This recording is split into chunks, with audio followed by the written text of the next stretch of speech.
خالتها يعني. المهم وقع داك سوء تفاهم في داك الشيء صافي، حتى ملي جات واحد السيده قالت لهم سقسوها قالوا هي مع جده، عيطوا جده قال ما معاياش صافي. في ديك الساعه كنا بداو لي يخرجوا عيطوا لي قالوا لي واش معاك في الدار، قلنا ما عندنا شي صافي. ديك الساعه كنا خرجوا كلشي كيسارى صافي. ملي قطعوا ياسين طلعوا الكوميساريه ديكلاراو، ملي ديكلاراو صافي من بعد صافي جاو الوقايه المدنيه حيت قدامنا الواد. من بعد صافي بداو الاجراءات في الواد حيت هو يعني النقطه الشك هي اكبر هي الواد. صافي بداو ديك الاجراءات في الواد يعني صافي. من بعد بداو دخلوا الشكوك بانها العائله مختطفه، يعني ماشي غير الواد، يعني العائله سيتوها بزاف، يعني عام ونص يعني ما قدرش انها تمشي حتى الواد. ايوا صافي يعني دابا الحمد لله شكرا يعني السلطات الحمد لله عاملين جهدا بالليل والنهار الحمد لله، والله يعاونهم يا رب العالمين. وكنتمناو يا ربي. الحقيقه اللي كاين ان هاد البنت مازال ما كاينه عليها حتى معلومه.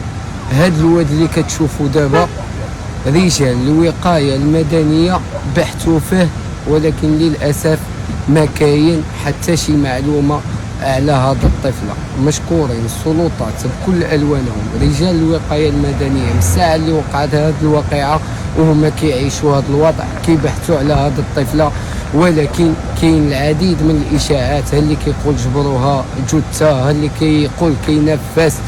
الى حدوث الساعه لا السلطات ولا الوالدين ديال هاد البنت هادي حتى شي واحد ما عنده شي معلومه على هاد الطفله. هادشي اللي كتشوفوا فقط احتمالات، ونتمنوا من الله نسمعوا شي اخبار الخير على هاد الطفله ونفرحوا الوالدين ديالها.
هادو جوج ابطال غطاسه تبارك الله عليهم، من الناس اللي وقفوا في هذه الفاجعه وكيوقفوا في كل الازمات في مدينه شفشاون. مشكورين على المجهودات ديالهم، تحيه تقدير واحترام من القلب.